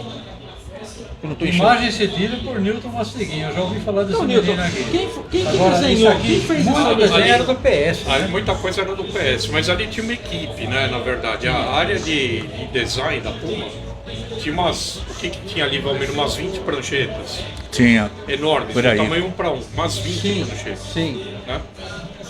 Então era sketch o dia inteiro fazendo. Né? Pessoal, para aqueles que fazem design e querem se transformar em designers de automóvel, olha como se fazia sketch antigamente. Na mão. Né? Já usando marcador, tal, giz pastel, tá. Eu sou professor de ilustração de automóvel também. E olha que bonito o desenho. Eu perguntei quem é que desenhou, mas como era Eu uma equipe... acredito que um outro designer lá chamava Pedro Caracciolo. Acho que foi o Pedro Caracciolo. Caracciolo. Ele PS acho que não esteve tava ainda diretamente nessa envolvido com o Ok. Mini. Ele exatamente com o Mini, Mas o mas eu acho que ele Caracciolo- chegou a. Ele era freelancer, né? Era freelancer. Eu acho que ele chegou a dar umas Desenhou pinceladas muito. aí também. Sim. Tá? Bom, aí a Aí, gente aí tem... ninguém gostou. Ah, Né? Ele botou a mão na cabeça e ele falou, odiei. Né? E aí eles começaram a rabiscar dentro da liderança dele ali, eles falaram, nós vamos fazer uma coisa mais voltada para um muscle car mesmo, né? Para um carro parrudo, ele queria um negócio parrudo, para mostrar força. Sim. Né? E aí foi nascendo o formato do GTB. Por isso que ele saiu com essa frente mais agressiva. Mais agressiva. Alta, tal. Inclusive a GM depois copiou essa isso aí solução do Em farol. 75, em 75 essa saiu o coisa, Opala parecido assim. O Opala Mas isso é depois copiou desenho exatamente anterior. isso. Teve uma influência sobre Foi, o diretamente. Então você vê que a Puma também gerou influência nas outras montadoras. Olha que bacana. Né? O próprio caminhão Puma, todo o projeto ali do nosso amigo Brochado, do Ronaldo, a Volkswagen copiou a suspensão inteira do caminhão deles. Pergunta básica. Vocês conseguiram fazer com que o Puma GTB fosse mais leve que o Opala por ser de fibra? Não. Não, Não, porque o Puma precisou de um chassi. Porque ele Ele precisou tem um de chassi tubular. o que ele tinha era Porque o Opala é um entre-eixos. semi-monobloco. O que ele tinha eram entre-eixos mais curtos, né? Mas era um carro assim, você tem que aprender a guiar o carro, porque ele é difícil de guiar. Nervoso. Ele é difícil de guiar, ele é muito nervoso, ele tende a chicotear a traseira. Sim. Então a forma de você fazer isso, quando você vai entrar numa curva, você precisa colocar carga no eixo traseiro. Sim. Você precisa fazer com que o peso se apoie no eixo traseiro. Aí ele faz a curva. Se você vier Pra dar muito tração, dianteiro, você distraciona. você vai rodar. Eu já vi muita gente falar, não, o carro é muito ruim, o carro não tem estabilidade, mas é que o cara não aprendeu a guiar o carro. Tem que saber. Tem que saber guiar. Né? Só toca Dá para quem sabe, fazer né? uma analogia com os Porsche 911, por exemplo. Exatamente, exatamente. Boa analogia. Eu consegui resolver o problema do meu GTB colocando 255 atrás. Ah, sim. Aí ele É uma coisa fica mais radical. Que é né? uma solução clássica, né? Mas Você eu colocar- aprendi a guiar com meu pai, né? Então a gente fazia os testes subindo. A gente descia até o Batuba, aí subia a serra até Campos do Jordão e depois descia de novo. Uma velocidade que você não faz É ideia. mesmo. E aí ele vinha me mostrando, ó, aqui você tem que fazer assim, aqui você tem que fazer assim. Tal. Então a gente foi pegando a manha de como guiar o carro. Tinha que domar mesmo. Tinha que domar. Ele era Era um carro nervoso, né? Velhos tempos, não tinha aquela sopa de letrinhas ajudando a você não pilotar. tem nada. Aí você acha que é um baita de um piloto, o carro tá fazendo tudo pra você. Não, antigamente não era assim não, nem Tem em que fazer carro no nem em braço. moto. Era na raça. Né? Fazer no Era na braço. raça. Eu lembro das motocicletas, você tinha aquelas RD 350 que tinha aquela flor aqui que pra deixar o guidão mais duro. Você fazia a curva, tinha que fazer no pêndulo, tinha que jogar o Exatamente. corpo do lado, senão você não fazia, não tinha ciclística para isso. Exatamente. Então, gente, grandes pilotos foram formados naquelas épocas, né? Anos 50, 60, 70, 80, por causa disso, por causa das limitações projetuais. Depois veio o Computer Aided Design, né? Com desenho auxiliado por computador. As coisas começaram a ficar mais refinadas, mudar. Ótimo. Só que quando começou a sopa de letrinhas, auxílio de tração, auxílio disso, auxílio daquilo, cara, acabou, né, Newton? Exatamente. O romantismo da pilotagem, né? Exatamente. Mas vamos lá. Tem E mais aí? coisa interessante. Tem mais coisa? Vai falando aí, Juan. Vocês sabiam que o Muhammad Ali teve ligação com a Puma? Interessante. Pô, mas que nome é aquele? Alface, sei lá o quê? Era um shake. Tá tudo Alfaci. descrito aqui. Alfaci. Suposto shake, né? Suposto Conta jeito. essa história aí, então. Aqui, ó. Olha aqui, ó. Mais um trabalhinho aqui. Muhammad Ali e a Puma. Pega a foto aqui do zoom. Ah, Pra cima. aí. Ó, sabe quem é esse Brutamontes aqui? Muhammad Ali, um peso pesado, Cassius Clay. Antigamente né? era O um famoso Clay, Cassius Clay. Muhammad Ali é o segundo nome, que ele é Segundo um pseudônimo, Ele né? é muçulmano. Porque ele virou muçulmano. Então, como é que era essa história, hein? Ele comprou alguma coisa, comprou direito? O que que foi? Como é que foi? Ele sempre gostou de carro. Ele queria, vamos ver se ele- aposentado, Ah, ele queria vender carro. Ele queria associar a imagem dele a carro. E ele gostou muito do Puma e dos Miura. Dos lá do Miura Rio também. Grande do Miura Sul. também. Miura também. Aí ele veio para o Brasil com o intuito de fazer um acordo de produção de carros exclusivos. A Puma, que já era a Araucária, né? Estava na mão do Maluf. sim, sim. Ele queria que a Puma fabricasse um modelo especial com a marca dele. A grife. o que seria uma grife dele, o que seria um bom negócio para ambas as partes. Tá? E aí depois ele foi lá para Aldo Capas, que fabricava os Miura, e tentou fazer um acordo também.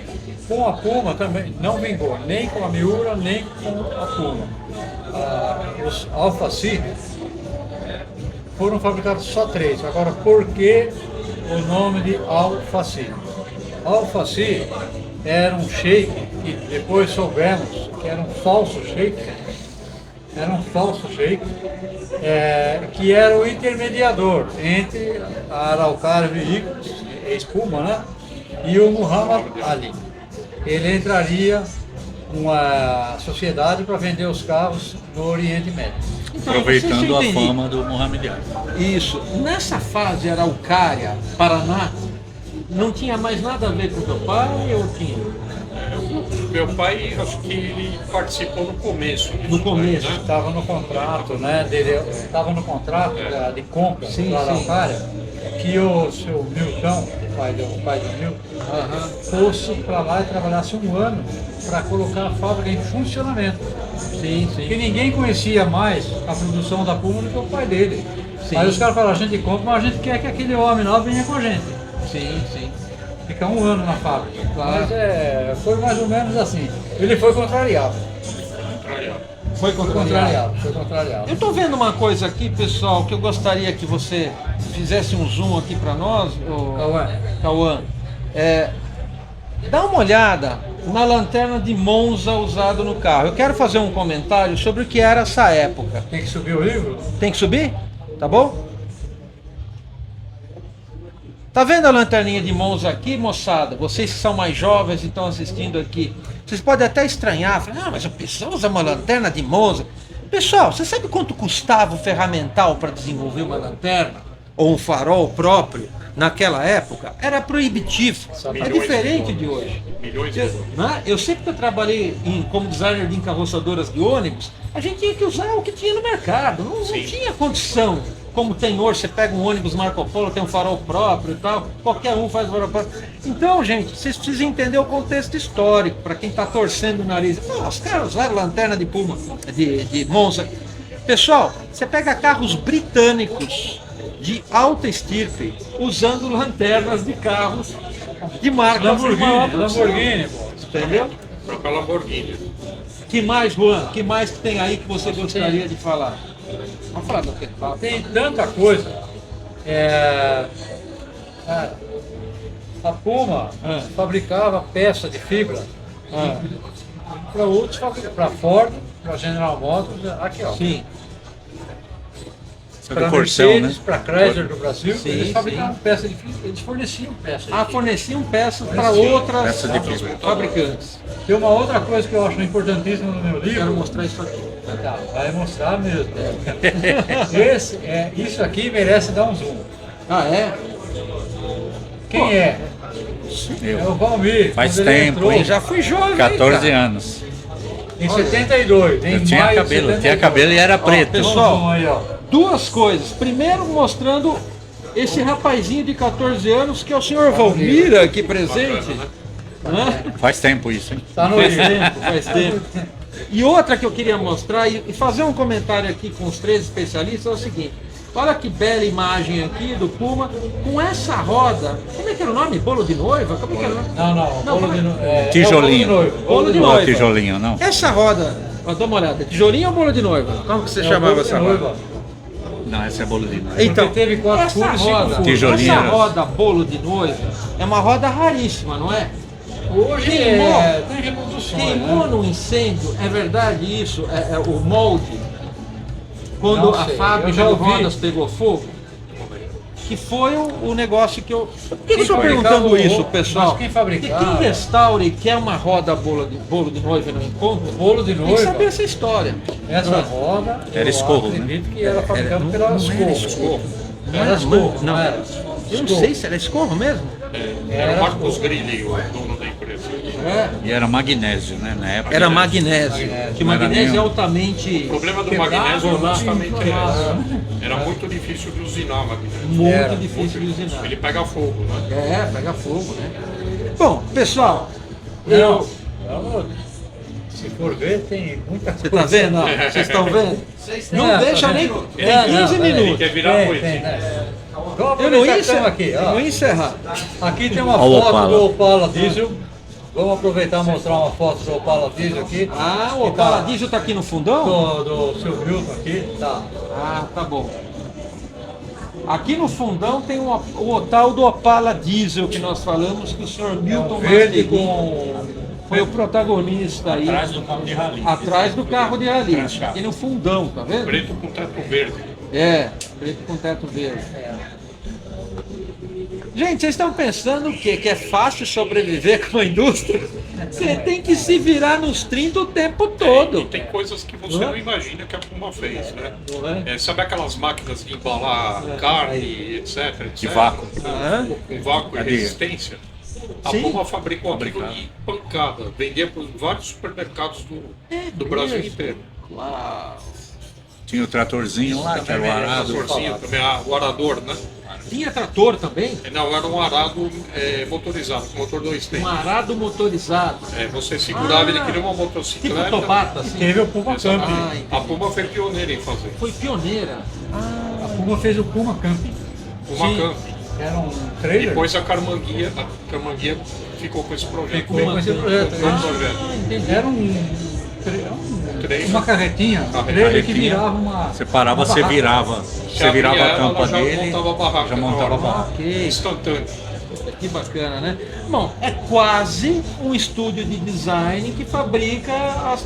É como o estúdio de design italiano tradicional, com tamanho menor, que fazia vários produtos, desenhava vários produtos, projetos. e o que o público ficou sabendo é simplesmente os puminhos e acha que é aquilo. Não é, né? Foi prancha de windsurf.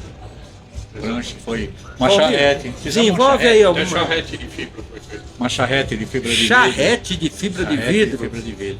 Ah, pessoal, não. Esses caras são tudo louco, né? Olha aí, ó. Lanche. Que bacana, A cara. Puma é uma história riquíssima. É uma história rica. Por isso que esse livro é tão espesso assim. Tem uma coisa que me fascinou muito. Eu acabei conhecendo também as filhas do Jorge Lete, que vocês devem ter conhecido, a Emily e a Vivian. No começo elas foram muito relutantes quando eu comecei a entrar em contato com elas. Falei que eu estava fazendo um trabalho sobre a Puma. Elas não acreditavam muito, só acreditaram quando eu falei, faça uma pesquisa com o meu nome no Google, porque eu já tenho um livro publicado e tal. Aí elas concordaram. E eu queria saber mais informações. Aí ela falou assim, você quer saber a informação sobre a viagem do meu pai? Aí na hora, eu falei, que viagem? Para Suíça, né? Ele foi até o Polo Norte, Até o Polo com Norte, Puma. com Puma.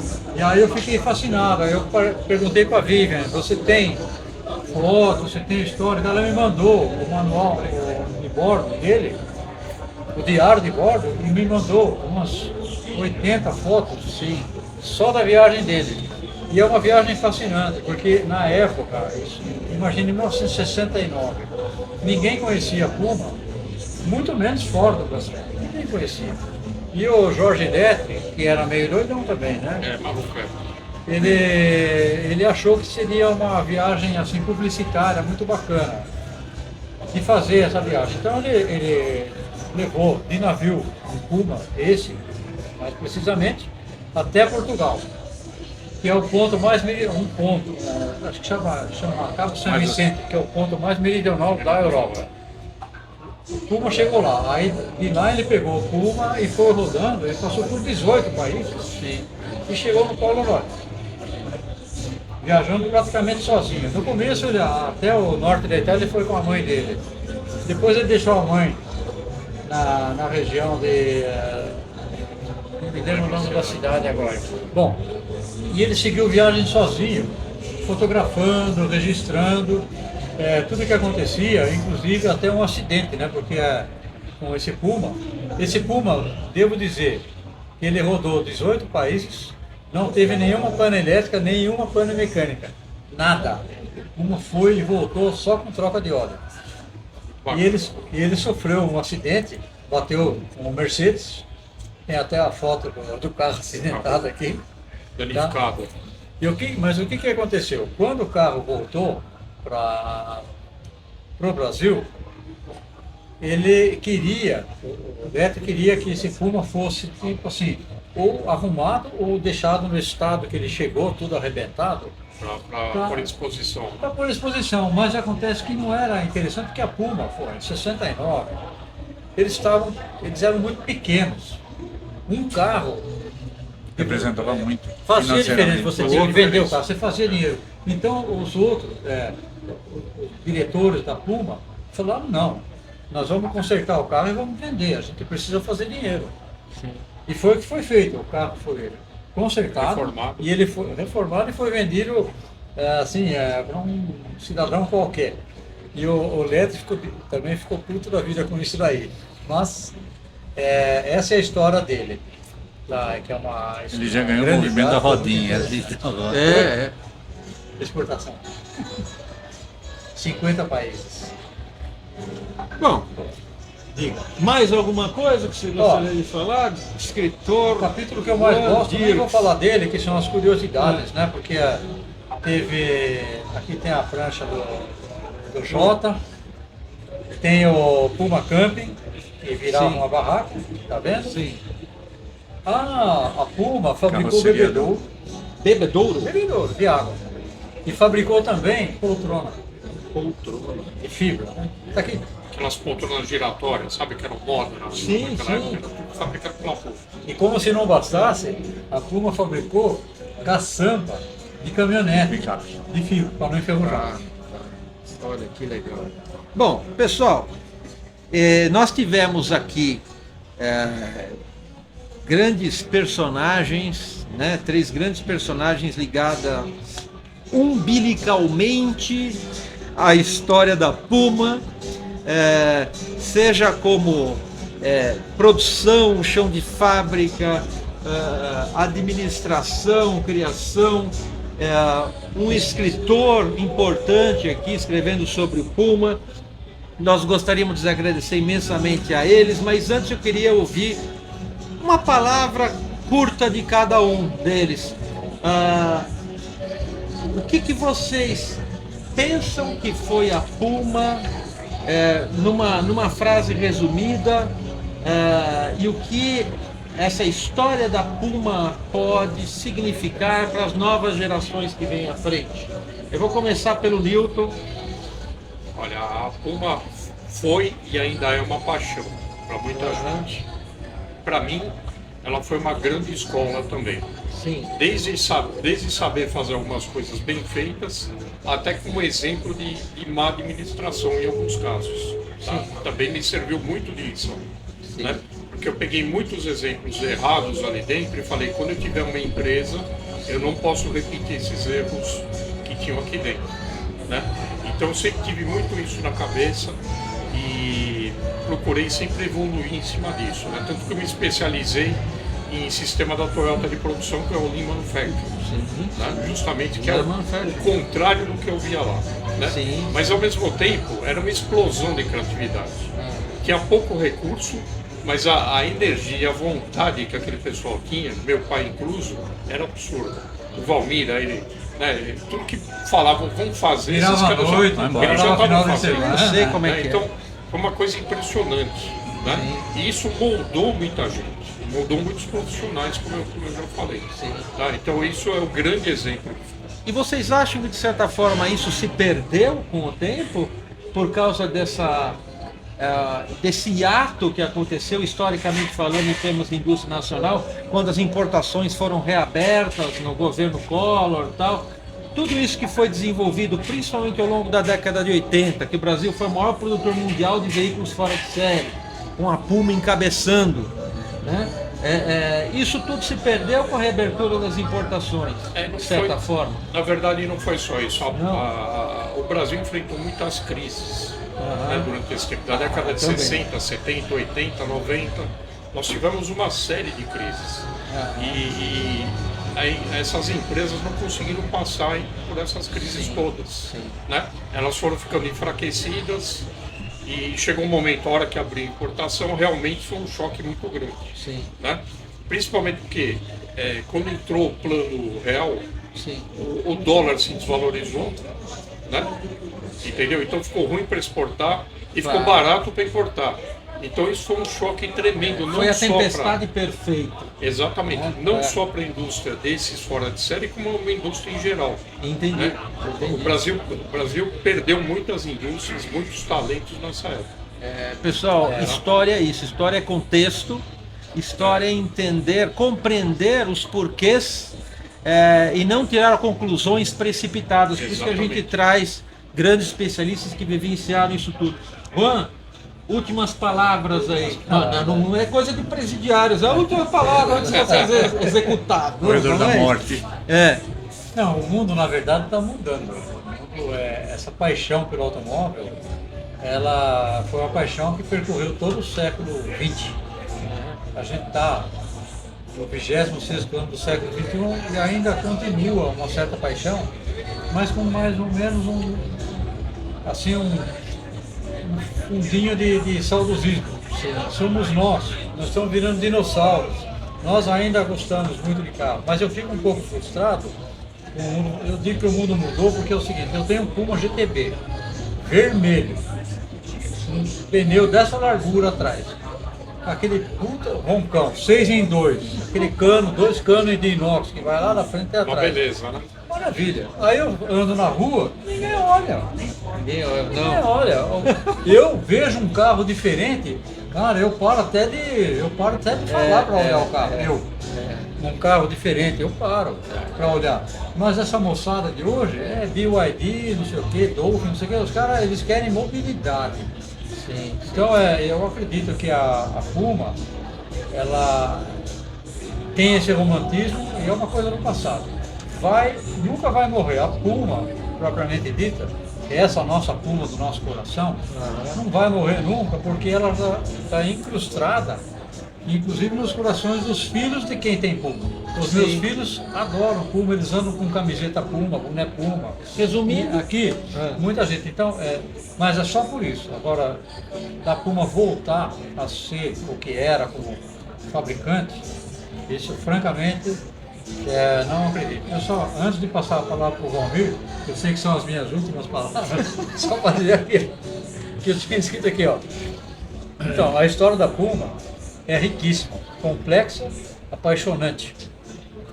É um emaranhado de acontecimentos e principalmente um amálgama de talentos. Se fala do pai dele, por exemplo, cheio de mistérios e incertezas.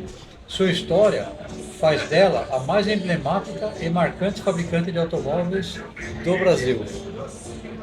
O automóvel foi, de longe, a invenção que mais causou impacto na humanidade. Ao longo de todo o século XX, ele foi e ainda é objeto de desejo. Nenhum fabricante brasileiro materializa melhor essa realidade do que a Puma. Se existe um arquétipo por entre os automóveis brasileiros, esse será incontestavelmente Puma. A Puma, ao lado da Gurgel, é o fabricante brasileiro que mais ousou e que mais alto sonhou. é verdade. Uma época que se sonhava alto e se trabalhava duro. Né? E nesse sentido, Valmir, nas suas últimas palavras aqui, você que vivenciou essa questão da produção do chão de fábrica numa época analógica, né? Como é que você vê o que está acontecendo hoje, o que significou a Puma naquele momento? Houve alguma perda nessa direção, nessa transição toda que você se entristece de ter acontecido? Como o Newton, nas palavras dele, falou, e um filósofo falou assim: a grande virtude dos erros é o aprendizado. E a Puma não fez a lição de casa, isso é um fato. É evidente que quando entrou a importação, a gente seria muito hipócrita de falar que você tem um carro que é tecnologia importada, o Puma ia superar. Não ia, parou no tempo, infelizmente, por razões a gente gostaria de ver. Ficou o carisma é muito grande. Até hoje, sempre que se fala em Puma, forma uma roda em volta de você, todo mundo gera muita, como é que o pessoal fala? Resenha, né? Eu vejo, o importante é que nessa semana eu vi uma foto de do Walter colocou uma foto de um encontro de Puma na Alemanha. Tinha miseravelmente uns 50 Pumas lá. Na Alemanha, 50? Na Alemanha. Bem grande na Alemanha. Eu já vi em Sim, Portugal bem grande. também, muitos carros, tem um clube muito atuante. E aqui no Brasil tem uma rede muito grande de clubes que mantém viva essa marca. Então vale pelo carisma. E a gente, infelizmente, não vai voltar, não vai ter, mas vai ficar sempre marcado como uma grande empresa, como a Porsche já foi um dia, como a Ferrari, que eles também começaram mais ou menos. Poderia ter sido. Poderia. Né? Bom, pessoal, eu gostaria de agradecer imensamente aqui os nossos convidados, a começar do Newton, passando aqui pelo Juan Dirks e chegando no Valmir. Agradecer muito a presença de vocês, esse despender de tempo aqui importante, que a gente está aqui há quantas horas sentado aqui, né, no banquinho. Foi um prazer. Foi um prazer, que bom. Foi uma Para honra, nós foi viu? mais... Agradecemos a oportunidade também, né? É muito bacana a gente participar de um podcast, principalmente com a sua direção aí, né? A sua mediação foi muito grande, brilhante. Excelente, Que muito bom, brilhante. gente, Muito que bom. bom. Castilho é gostei. fera. Um grande Castilho, prazer. ele deixa a gente à vontade. Super tranquilos. Se você tem alguma tensão, nos primeiros minutos que ele começa a falar, você já fica tranquilo. Exato. Você sabe que tudo vai correr bem. Ah, pessoal, olha aí, ó, já estou começando a ficar Eu já virei tentado a fã seguir uma desse nova cara. carreira, hein? Já virei fã. Olha aí. Pessoal, muito obrigado a vocês todos que nos assistiram aqui. Nós temos ainda mais 2 lives aqui, né? Dentro do Encontro Brasileiro de Autos Antigos de Águas de Lindóia, na nossa 11ª edição. E nos vemos ali. Um abraço. Abraço. Um abraço para todos. Tchau. Abraço. Tchau. Você quer comprar um carro antigo? Não é só questão de dinheiro. A Escola de Restauração do Clube do Carro Antigo do Brasil oferece o curso Como Comprar um Carro Antigo. Nele abordamos a melhor forma para você realizar o seu sonho, escolher aquele carro da sua infância, aquele carro de desejo, na melhor forma possível, respeitando o seu investimento. Entre em contato conosco. Quer aprender a restaurar o seu veículo antigo ou gerenciar sua restauração, mas não sabe por onde começar? A Escola de Restauração de Veículos Antigos do Clube do Carro Antigo do Brasil tem aulas online, ao vivo, com contato direto com professores especialistas na área. Temos também aulas práticas de motores, carburador, elétrica e muito mais. Tudo isso num formato leve, com troca de experiência, para tirar dúvidas, um espaço seguro para esse bate-papo. Para você também que mora longe de São Paulo, temos aulas práticas aos finais de semana em oficinas parceiras. Agora você já sabe por onde começar. Não perca tempo e chame a gente no WhatsApp. Seu antigo não é apenas um veículo, ele carrega histórias, memórias afetivas e muito da sua dedicação. No Clube do Carro Antigo do Brasil, nós realizamos vistoria de placa preta há mais de 15 anos, temos certificação pela Federação Brasileira de Veículos Antigos e realizamos vistorias presenciais na cidade de São Paulo em locais de fácil acesso. Agende já